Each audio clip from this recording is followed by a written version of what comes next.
नमस्कार. श्री स्वामी समर्थ. अक्षय तृतीयेला करा हे 5 खास उपाय, वास्तूला कधीही होणार नाही अपाय. अक्षय तृतीयेला हा 3.5 मुहूर्तापैकी एक शुभ मुहूर्त आहे. या दिवशी केलेले सत्कर्म, खरेदी, कर्म अक्षय राहते, अर्थात त्यात कधीच घट होत नाही.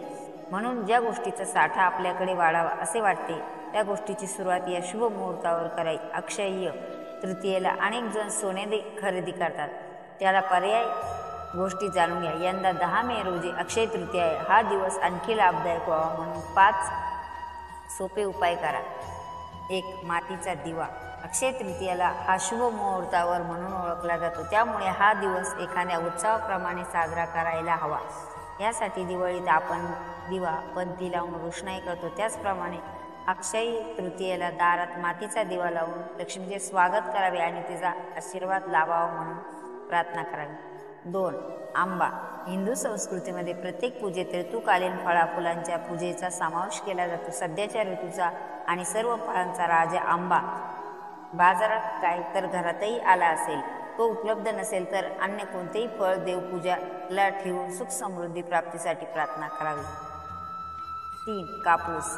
कापूस हे सुबत्तेचे लक्षण आहे, म्हणून अक्षय तृतीयेच्या दिवशी थोड्याशा कापसाची वस्त्रे करून किंवा देवाला कापसाचे आसन करून त्याची देवपूजा करावी, त्यामुळे घरात सुबत्ता कायम राहील. 4. मीठ. मीठ केवळ आहारातच नाही तर वास्तुशास्त्रातही अतिशय महत्त्वाचे आहे.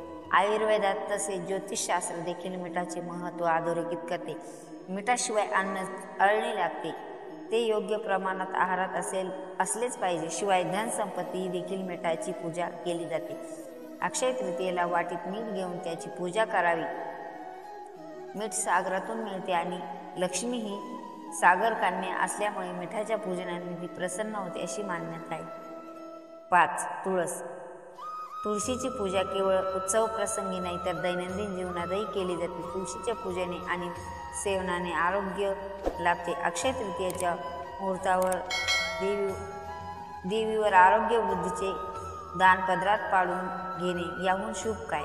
त्यामुळे तुळशीची सामग्र संगीत पूजा करून निरोगी आयुष्याची मनोकामना करावी. तुम्हाला जर हा व्हिडिओ आवडला असेल तर व्हिडिओला लाईक, शेअर, सबस्क्राईब करायला विसरू नका. Thanks for watching. Shri Swami.